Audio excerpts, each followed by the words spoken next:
Hi, today we're going to be looking at this car diagnostic tool, and this one is the Launch CRP919E.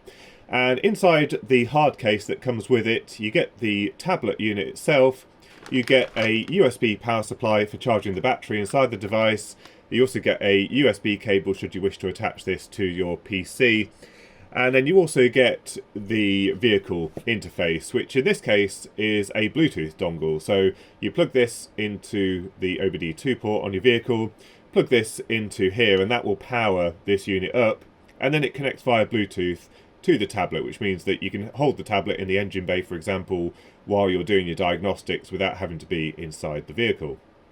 The tool is based around this Android 10 tablet, which is fairly robust. It's got a large battery, 6.3 amp hours, which will keep you going for most of the day. It has a 4-core 2 GHz processor and a 7-inch touchscreen, and it's also got 64 gigabytes of flash in there as well. So this one connects to the vehicle interface via Bluetooth, but it also has a Wi-Fi interface, which is required for the initial setup and also the software updates. The diagnostic tool has a full complement of diagnostic tools, including bidirectional controls. You can also plot 8 data streams at the same time and also produce automatic reports showing the vehicle health based on the codes that it can receive from the various devices inside the car. In order to use the device, you do need to register it first, and the moment that you register it, you get access to 2 years of free service updates. You also get access to the 31 special functions that are listed on the screen here, as well as the ability to do the typical OBD reader stuff, so we can read error codes, reset error codes, and also read the various data streams and live data from the system. Now, the service functions on here, they're not applicable to every single vehicle. It depends what vehicle you've got, but it does allow you to do the typical stuff like resetting the oil light, but also the various relearning procedures like the throttle relearning, EGR relearning. If you've got a DPF filter on there, it allows you to force the regeneration and reset the various parameters and all the other things listed on the screen here. Now, because this is a slightly more advanced tool, it does include some more expert features. For example, the bidirectional controls. Now, these are slightly dependent on the vehicle that you've got, but you can do things like actuating various valves, motors, lights, all that kind of stuff from the tablet itself in a way that you wouldn't normally be able to within the vehicle. So, for example, on the BMW that we've got, if you can turn on the various exterior lights, so while you're outside the vehicle, you could turn on the headlights and it will turn them on for 15 seconds, for example, or you can turn on the water pump at various speeds, or you can do things like cylinder deactivation. So if you're hunting down a misfire, for example, you can deactivate a cylinder and it will stop that cylinder from firing entirely. Okay, so I've connected up the vehicle interface down here, and it looks like it's automatically detected that and connected via Bluetooth. Let's click on Intelligent Diagnose and see what that does. So it's connecting to the VCI.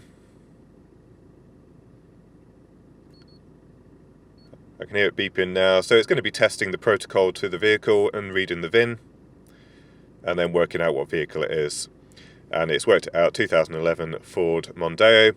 So let's go to Diagnostic. I've not checked this vehicle for codes for quite a while, so let's see if we've got any new ones on here. So this unit can communicate with every module that's inside the car, so you can see the various modules coming up, and it shows you either whether it's not equipped, whether there's no codes, or whether there are any faults with that module.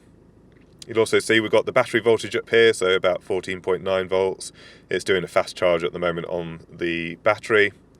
And then we get a list of all the various error codes. So we've got something to do with the various lights. I have got some LEDs installed and it doesn't like those. And then we've just got 2 error codes here for the radiator fan. Now, this has popped up before. On this vehicle, I know there is a potential issue with the control wire that goes from the ECM or the PCM to the controller on the fan. And sometimes this can pop up when there has been a bit of damage to that wire. It seems to rub on an area in the engine bay. So if this is persistent, I might go and have to have a look at that and see if I can find out exactly where the wire has become damaged. But if we click on here, we should be able to click on Enter and then look in a bit more detail about that error code. And so yeah, here's a little bit more detail on the error code. So it tells you it's a continuous memory DTC, which means it's definitely confirmed to have happened. And then we've got 2 lines here which shows snapshot data. So this is the vehicle conditions under which that fault code was determined to be true. Now, depending on the code, depends on the kind of information you get here. So if we click on one of these, yeah, on this code it's not that useful. It's the real-time clock setting on the PCM at which it saw that error. But on other error codes, for example, if you get an engine misfire, it will tell you things like the coolant temperature, the oil temperature, the amount of load that the engine was under, some of the details about the amount of air that was going through the airflow sensor and all that kind of stuff. It gives you more relevant information. This one's a little bit useless. But we can try and clear the error codes. This is how you would clear the error codes if you'd fix the fault. This one may come back or it may disappear. So let's click on that, press yes.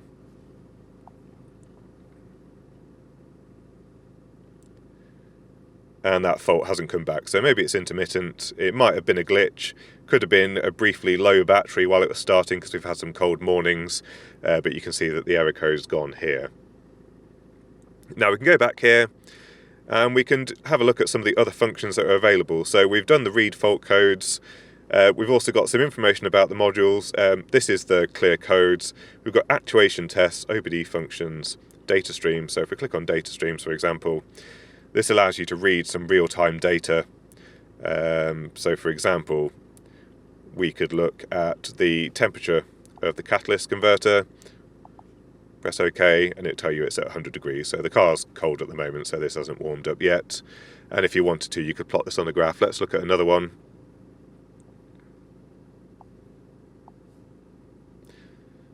We could read the voltage, for example. That one might vary a little bit. So you can see how fast that's updating, probably about once or twice a second or so, and then we can plot that on a graph. And then it will show you that being plotted versus time. Now, when you're looking at data streams, you do have the ability to combine the various graphs together. So, for example, we're looking at 3 data streams here, and it's showing them all together on one graph. This is the engagement of the air conditioning clutch that we're seeing turning on and off. But you can just go back and view the 3 graphs individually, and you can show up to 8 at one time on this screen. So that's the data streams, and because this unit can connect to all of the modules in the car, you can read data streams from pretty much anything on there. So you might be able to read things like the seat position, the position of the wing mirrors, that kind of stuff. Next we'll have a look at OBD function. Now you used to have to go right back to the main menu to go into this separately, but this is the data that you'd see if you just bought a generic cheap OBD diagnostic tool. And sometimes this is more accurate data. If you're getting some weird results with the data streams or the fault codes, I recommend you go into here, because this is the proprietary decoding of the various information that you communicate with the car. This is basically what you're paying your license for, is for the ability to decode this manufacturer specific data. This is the generic stuff, and sometimes it's a little bit more accurate, but in here you kind of get a similar menu. So we can go through, you can read live data. Sometimes there's a little bit more information here, sometimes there's less, but you can go into here and just click on some of the live data and it'll show you that directly. You can also read any fault codes and clear them from here as well, just as you would do with a cheap diagnostic tool. So yeah, that error code's gone permanently, and that's pretty much it for this one. Next, let's have a look at the special functions. This is where those 31 special functions are that I was mentioning earlier. Now, depending on the vehicle that you've got, you may not have all 31 of those. So, for example, this vehicle doesn't have stop-start, so I'm not going to be able to adjust that. It doesn't have the tyre pressure monitoring system, so I'm not going to be able to do any of the work to do with that. But if we click on service functions here, it shows you the ones that are applicable to this car. So, for example, if you install new injectors, you can recode them here. There's plenty of things like resetting the learned values. So if you change a sensor or the intake valve, that kind of stuff, then you can reset those here. You can also do a static regeneration of the DPF. And as I said, this is kind of dependent on the vehicle you've got. So these are the only ones that I've got on this Ford Mondeo. We've got stuff to do with remote keyless entry and also resetting the service light, and also, again, another function with the DPF for resetting the differential pressure sensor learned values. Now, for some reason, some of these get split out into various menus. It depends on how the vehicle is configured, so you don't always see the same menu structure. And then we've got actuation tests. So if we go into here, on this diesel engine, at least in the PCM, there's not really much functionality with the bi-directional controls, but I'm going to have a quick look and see if there's any where we can see a little bit more action. Yeah, so this vehicle isn't the greatest example for this, but for example, if we go into the actuation test for the body control module, we can enable some features. So for example, we can enable the auto lock so that when you start driving, it locks the doors. At the moment that's set to no, but you just click yes if you want to enable that.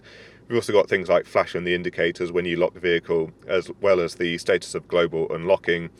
So here, for example, this will unlock the entire vehicle when you use the key fob. You can do it to just lock and unlock the driver's door.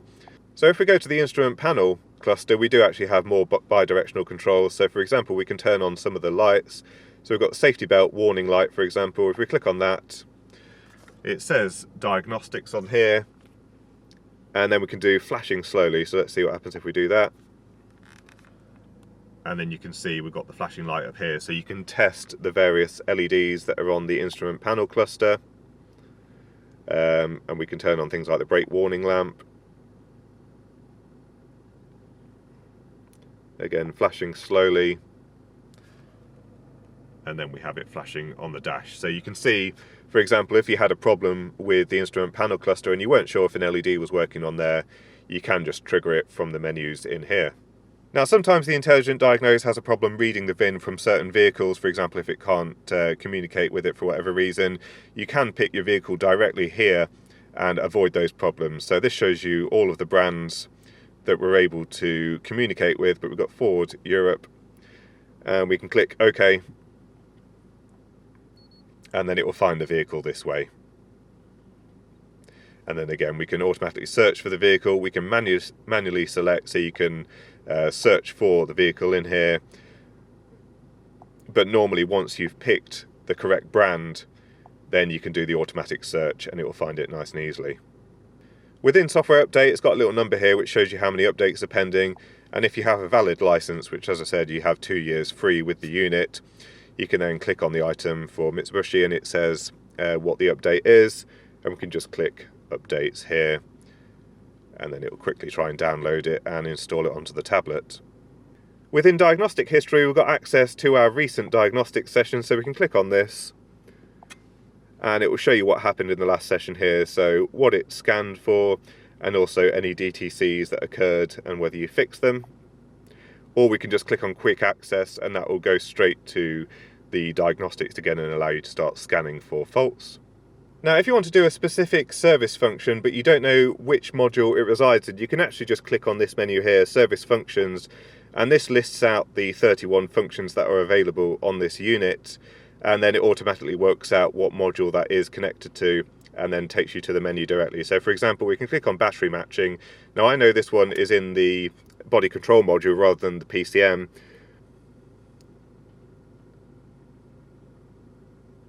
and then it immediately goes into the correct menu for you. So battery monitoring system reset, and then it will guide you through the various steps to resetting the stored values for the state of charge and the current battery capacity. Then you have the mall where you can buy updates should you need them. Again, for the first 2 years you don't need any updates, so you don't need to do anything in here. But it's got the various prices for various vehicles once you're outside of the 2-year period. We can also go into here and click on Info Center, and this will give you some information about how to use the device and what to do if you get various error codes. And then there are some other functions on here. So for example, if you're having trouble, you can actually use TeamViewer and use the tablet remotely. And it's got things like upgrades for the actual tablet itself. You can do screen recording and you can take photos as well. There is a camera on the back of the unit, and you can also go to a web browser, for example, so that you can start doing a bit of research on the various error codes that you're seeing. So as I mentioned, this unit does have a camera if you want to take a picture of something before you take it apart, or if you want to show a customer, and you can also do videos. And the quality of this is pretty decent actually. It does do quite a nice job of video, so you can show a customer if they've got a problem exactly what's going on. So that's a quick rundown of the launch CRP919, and these are a little bit difficult to do a full review video on because it depends entirely on what vehicle you connect it to as to what functions and features are available in the various menus. So what I'll do is I'll put a link to the manufacturer website for this item so that you can have a look at the details specifically for the vehicles that you're likely to be looking at with this tool. I'll also put a link to the Amazon listing on here if you're interested in purchasing it as well, and there will be a discount code in the description that's available for a limited period of time. Now, a while back I did a review video of the Launch X431 Pro Elite, and that's at a very similar price point to this unit. That one had a cabled connection to the OBD port, but what you got instead was a slightly larger screen. This one we've got the Bluetooth diagnostic dongle, and then we can connect wirelessly to the tablet, but we do have that very slightly smaller screen. But in terms of functionality, they are relatively similar and also at similar price points, but they do work very well with the majority of vehicles out there. Anyway, I hope you found the video useful. If you do have any questions, don't forget to leave them in the comments section down below. And until next time, thanks for watching.